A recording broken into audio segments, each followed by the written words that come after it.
অতি গুরুত্বপূর্ণ 5টা আমলের কথা বলবো ইনশাআল্লাহ। কয়টা আমল? 5টা আমলের কথা বলবো। জীবনের তরে এই 5টা আমল সারা জীবন নিয়মিত আঁকড়ে ধরবেন, আমল করবেন। যারা নিয়ত করতেছেন হাত তোলেন। আল্লাহ আমাদের সবাইকে আমল করার তৌফিক দান করুন। আল্লাহ আমাদের সবাইকে কবুল মঞ্জুর করুন। নাম্বার 1, সবচেয়ে বেশি যেটা করতে হবে পরিমাণে, জুমার দিন, জুমার রাত, বৃহস্পতিবার সন্ধ্যা থেকে নিয়ে শুক্রবার সন্ধ্যার আগ পর্যন্ত পরিমাণে সবচেয়ে বেশি করতে হবে যে আমলটা, সেটা হলো দুরূদ শরীফের আমল। কিসের আমল? ভাইরা, দুরূদ এমন একটা আমল, আপনি যদি শুধু দুরূদের এই আমলটাকে আঁকড়ে ধরেন, সবসময় আপনার মুখ দিয়ে দুরূদ বের হতে থাকে, পড়তে থাকেন, তো নবী করিম সাল্লাল্লাহু আলাইহি সাল্লামের ভাষ্য অনুযায়ী, তার ওয়াদা অনুযায়ী, ইদান তুকফা হাম্মুক ওয়া তুগফার যামবুক, তোমার যত পেরেশানি আছে নবী সাল্লাল্লাহু আলাইহি সাল্লাম বলেছেন, এই সব পেরেশানি দূর করার জন্য এই দুরূদের আমলটা যথেষ্ট হবে ইনশাআল্লাহ। এবং গুনাহ মাফের জন্য এই দুরূদের আমলটা কি হবে? যথেষ্ট হবে। নবী করিম সাল্লাল্লাহু আলাইহি সাল্লাম বলেছেন, মান সাল্লা আলাইয়া মাররাতান সাল্লাল্লাহু আলাইহি আশরা, যে ব্যক্তি আমার প্রতি একবার দুরূদ পাঠ করবে, আল্লাহ রাব্বুল আলামিন তার প্রতি 10 বার রহমত নাজিল করবেন। কয়বার রহমত নাজিল করবেন? আপনার জীবনে 10টি জায়গায় খুব ক্রাইসিসে পড়ে গেছেন, কোনো জটিল সিচুয়েশনে মুখোমুখি হয়ে গেছেন, বিপদের মধ্যে পড়ে গেছেন, ওই জায়গায় আল্লাহর রহমত পাবেন। এরকম একবার দুরূদ পাঠ করবেন, হক আদায় করে যথাযথভাবে মহব্বতের সাথে 10 করবেন। নবী করিম সাল্লাল্লাহু আলাইহি ওয়াসাল্লাম বলেছেন, আকসিরু আলাইয়া মিনাস সালাতি মিন ইয়াউমিল জুমআতি ওয়া লাইলাতিল জুমআহ, তোমরা জুমার দিন এবং জুমার রাতে আমার প্রতি বেশি বেশি দুরূদ পাঠ করবে, দুরূদ প্রেরণ করবে। ফা ইন্না সালাতাকুম মা'রুদাতুন আলাই, কারণ তোমরা যে দুরূদ পাঠ করো এটা আমার কাছে পেশ করেন আল্লাহর ফেরেশতারা, এবং রীতিমতো নামধাম সহকারে আল্লাহর একদল ফেরেশতা নিয়োজিত আছে। তারা বলেন, আল্লাহ, হে আল্লাহ রাসূল, আপনার অমুক উম্মত, অমুক অনুসারী, আল্লাহর অমুক বান্দা পৃথিবীর অমুক প্রান্ত থেকে, অমুক দেশ থেকে, অমুকের সন্তান, সে আপনার প্রতি দুরূদ পেশ করেছে জুমার দিনে, জুমার রাতে বা অন্য সময়ে। এটা নবী করিম সাল্লাল্লাহু আলাইহি সাল্লামের কাছে রিপোর্ট দেওয়া হয় আল্লাহর নিযুক্ত ফেরেশতাদের মাধ্যমে। আপনি যখন দুরূদ পাঠ করবেন, আপনার ভিতরে এই ফিল হবে যে আমি দুরূদ পাঠ করছি, আর আমার নবীর কাছে এটা উপস্থাপিত হচ্ছে আমার নাম ধাম, আমার রিপোর্ট সহকারে। এই জন্য শুক্রবার দিন এবং রাত, অর্থাৎ বৃহস্পতিবার সন্ধ্যা থেকে নিয়ে শুক্রবার সন্ধ্যা পর্যন্ত এই 24 ঘন্টার মধ্যে নবী করিম সাল্লাল্লাহু আলাইহি সাল্লামের ভাষ্য খেয়াল করেন, আকসিরু আলাই। ওলামা একরাম জানেন, নবী আলাইহিস সালাম সাধারণত কোনো আমল পরিমাণে বেশি করতে বলতেন না। পরিমাণে বেশি করতে বলার মতো আমল খুব কম ইসলামে। গোটা কোরআন যদি খোলেন আপনি, পরিমাণে অধিক করতে বলা হয়েছে এরকম আমল খুব বেশি পাবেন না। তোমরা বেশি বেশি করে নামাজ পড়ো, বেশি বেশি করে রোজা রাখো, এরকম কথা কোরআন হাদিসে নাই। অবশ্যই একজন ইমানদার 5 ওয়াক্ত ফরজ নামাজের পাশাপাশি অধিক পরিমাণে নফল নামাজও পড়বেন, সেটা ভিন্ন কথা। কিন্তু কোরআনে বেশি পরিমাণে আল্লাহর জিকির করার কথা বলা হয়েছে। আর নবী করিম সাল্লাল্লাহু আলাইহি সাল্লাম বৃহস্পতিবার সন্ধ্যা শুরু হলে শুক্রবার সন্ধ্যার আগ পর্যন্ত বেশি পরিমাণে করতে বলেছেন যে কাজটা, সেটা হলো দুরূদ শরীফের আমল। অতএব ভাইরা আমার, বৃহস্পতিবার সন্ধ্যা থেকে নিয়ে শুক্রবার সন্ধ্যা পর্যন্ত, আপনি দোকানদার মানুষ, বৃহস্পতিবারে ব্যবসা করছেন, দোকানদারি করছেন, কোনো অসুবিধা নাই। আপনার অবসর সময়গুলোতে মুখ দিয়ে দুরূদ পড়তে থাকবেন। দুরূদের মধ্যে সবচেয়ে শ্রেষ্ঠ দুরূদ হলো নামাজে যেটা পড়েন, দুরূদ ইব্রাহিম। আল্লাহুম্মা সাল্লি আলা মুহাম্মদ ওয়া আলা আলি মুহাম্মদ কামা সাল্লাইতা আলা ইব্রাহিম ওয়া আলা আলি ইব্রাহিম ইন্নাকা হামিদুম, আল্লাহুম্মা বারিক আলা মুহাম্মদ ওয়া আলা আলি মুহাম্মদ কামা বারাকতা আলা ইব্রাহিম ওয়া আলা আলি ইব্রাহিম ইন্নাকা হামিদুম।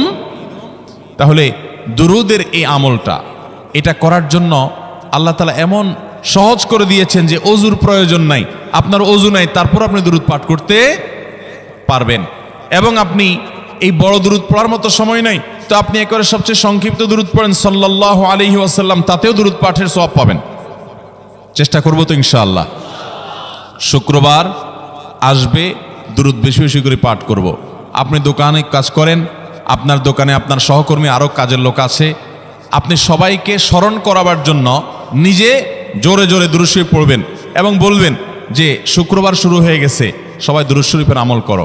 ভাইরা আমার, আমি আমার জীবনের কথা বলতে পারি।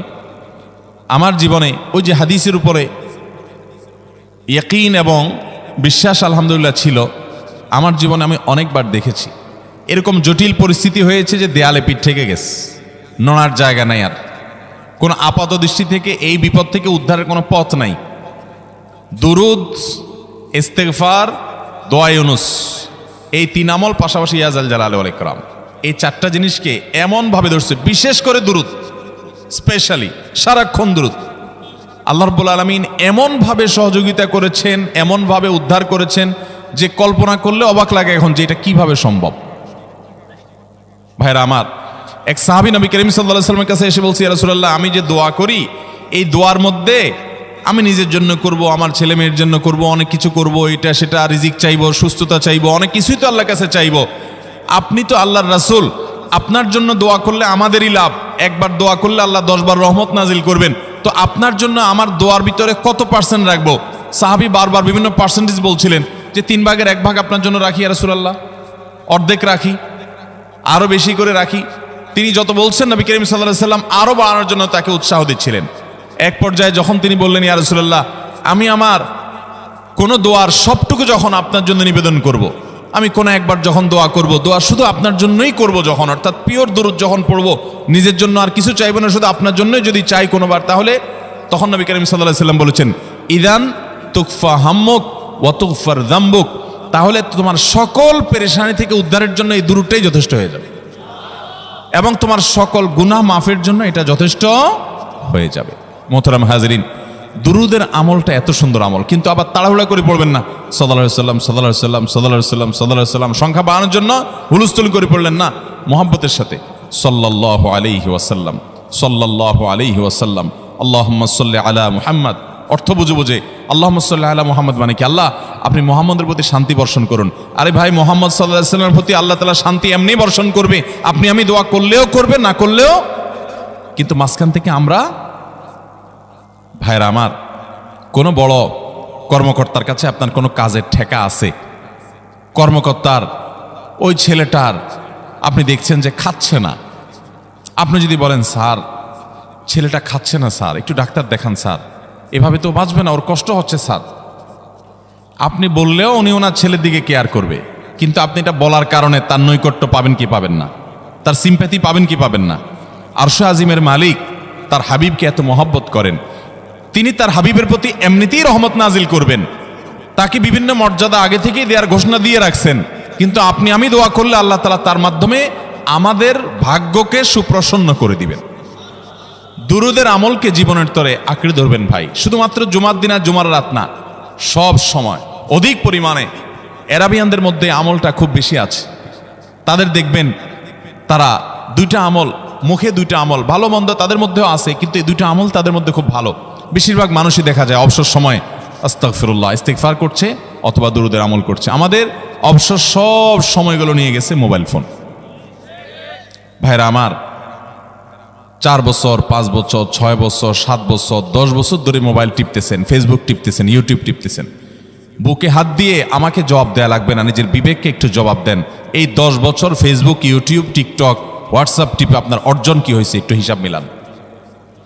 এই যে স্ক্রল করতেছেন আঙ্গুল দিয়া, ঘন্টাকে ঘন্টা এই আঙ্গুল দিয়ে টানছেন টানছেন, নিচের দিকে যাচ্ছেন স্ক্রল করে ফেসবুকে, ইউটিউবে, একের পর এক, আপনার জীবনে অর্জনটা কি হয়েছে বলেন? ভাইরা আমার, এই মোবাইলের নিয়ন্ত্রণ করতে হবে, প্রয়োজনে ব্যবহার করতে হবে, কিন্তু এটাকে অনিয়ন্ত্রিত ব্যবহার করা যাবে না। একেবারে যখন তখন সারাদিন টিপাটিপি করলেন, আজকাল তো পোলাপান টয়লেটে গেলেও নিয়ে যায়। আল্লাহ তাআলা আমাদেরকে এই রোগ থেকে বেঁচে থাকার তৌফিক দান করুন। ভাইরা আমার, জীবনটাকে পরিবর্তন করতে হয়, সারা জীবন তো একরকম থাকলে হবে না। বহুত পাগলামি করেছি, আসুন নিজেকে সংশোধন করি। তাহলে জুমার দিন উপলক্ষে 1 নম্বরের আমল বলেছি, বেশি বেশি কোন আমল করতে হবে? সারা জীবন মনে রাখবো তো ইনশাআল্লাহ। বাসা বাড়িতে পরিবারের লোকদেরকে মনে করাবো তো ইনশাআল্লাহ। আমি আমার ড্রাইভার থাকুক, আমার ছেলে মেয়ে থাকুক, আমার পরিবারের লোক থাকুক, আমি আমার কথা আপনাদের বলি উৎসাহের জন্য, যে জুমার দিন শুরু হয়ে গেলে আমি, শুধু আমি না, আমার পরিবার অন্যান্যরাও একে অন্যকে আমরা স্মরণ করে দিই। কে কে দুরূদ পড়তে কতবার পড়ছো, কেউ পড়ছে কিনা একবারও, সন্ধ্যা হয়ে গেছে, অনেকক্ষণ হয়ে গেছে, সবাই শুরু করি, আমলটা করবো তো ইনশাআল্লাহ। নাম্বার 1। নাম্বার 2, জুমার দিন উপলক্ষে অন্য যে কোনো দিনের চাইতে জুমার দিন অর্থাৎ শুক্রবারের ফজর নামাজ পুরুষরা মসজিদে জামাতের সাথে পড়বেন, জামাতের সাথে পড়ার নিয়ত করবেন পাক্কা। কারণ অন্য যে কোনো দিনের ফজর নামাজ না, শুধুমাত্র যত নামাজ আছে, নবী করিম সাল্লাল্লাহু আলাইহি সাল্লাম বলেছেন আফদালুস সালাওয়াতে ইনদাল্লাহ, আল্লাহর কাছে দুনিয়ার সব নামাজের মধ্যে, 5 ওয়াক্ত সাধারণ নামাজগুলোর মধ্যে সবচেয়ে উত্তম নামাজ হলো সলাতুল ফজরে মাআল জামাআতে ইয়াউমাল জুমআ, জুমার দিন ফজরের নামাজ জামাতের সাথে আদায় করা হলো যত নামাজ আছে এর মধ্যে সবচেয়ে শ্রেষ্ঠ নামাজ। তাহলে জুমার দিনে এই বিষয়টা বিশেষভাবে খেয়াল রাখবো। জুমার দিন ফজর নামাজটা পুরুষরা কোথায় পড়বো, এবং সেটা বৃহস্পতিবার থেকে পরিকল্পনা শুরু করবো যে কালকের ফজর নামাজ যাতে কোনো অবস্থাতে আমার মিস না হয়। আমাদের আখিরাতের ব্যবসা এটা ভাই, আখিরাতের কারেন্সি সংগ্রহ করা। যত খুঁটে খুঁটে ভালো ভালো আমলগুলো করবেন, আপনার আমল নামাতে আমল সওয়াব জমা হতে থাকবে। চেষ্টা করবো তো ইনশাআল্লাহ। আমাদেরকে শয়তান অন্যদিন ফজরের নামাজ পড়ার সুযোগ হলেও শয়তান এমনভাবে আমাদেরকে ধোঁকা দেয়, শুক্রবারে ফজরটা পড়াটা সবচেয়ে বেশি কঠিন হয়ে যায়।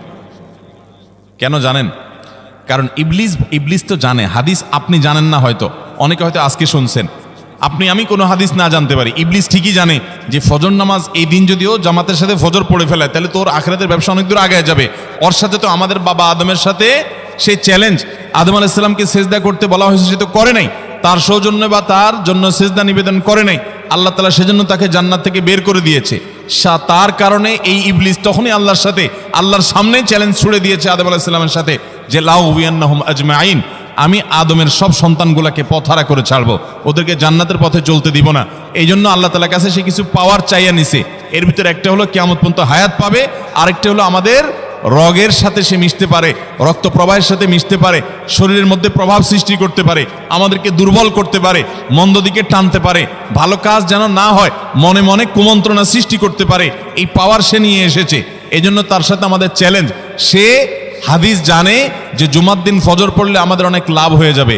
এই জন্য সে বৃহস্পতিবার রাতে, অন্য দিন যদি আপনি 10টা 11টা বা 11:30টায় ঘুমান, 12টায় ঘুমান, জুমার দিন অর্থাৎ বৃহস্পতিবার দিবাগত রাতে আইসা ইবলিস বলে, আরে পাগল হইছস, কালকে হলো শুক্রবার, দোকানদারি নাই, ব্যবসা নাই, চাকরি নাই, মহিলাদেরকে বলে কালকে পোলাপানের স্কুল নাই, মাদ্রাসা নাই, আজকে একটু টক শো, মিষ্টি শো, নাটক, সিনেমা, ইউটিউব, ফেসবুক, ওয়াজই শোন অন্তত। শয়তান কি বলে, ঠিক আছে তো যদি এত ফিল্ম দেখতে মনে না চায়, তো যদি মুসলমান হস, নেককার হস, তো ঠিক আছে অমুক হুজুরের ওয়াজ শুন। এই হুজুরের ওয়াজ শোনাত লাগাই দিয়ে রাতে 1টা 2টা পর্যন্ত পার করে দিল। এরপরে ফজর নামাজ ওর জামাতের সাথে মিস, শেষ। ভাইরা আমার, প্রত্যেক বৃহস্পতিবার আসলে সন্ধ্যার সময় প্রতিজ্ঞা করব, সপ্তাহের অন্য দিন যদি আমার ত্রুটি বিচ্যুতি হয়ও আমি সেটাকে কারেকশন করার চেষ্টা করব, কিন্তু শুক্রবার ফজরটা পুরুষ হিসাবে আমি জামাতের সাথে পড়বই পড়বো। তার জন্য রাতে আগে আগে শোবো, ডাবল ট্রিপল অ্যালার্ম দিয়ে শোবো, অন্য নামাজি বন্ধুকে বলবো ফোন দিয়ে ডেকে দিবি, একে অন্যের সহযোগিতা করব, কিন্তু ফজরের নামাজ জুমার দিন ছাড়বো না ঠিক আছে তো? কয়টা আমল হলো? 2টা। মনে রাখবেন তো ইনশাআল্লাহ। আগামী বছর তো আমার মাহফিল আমি আর করব না, কিন্তু আগামী বছর যে মাহফিল করবেন সে আলোচককে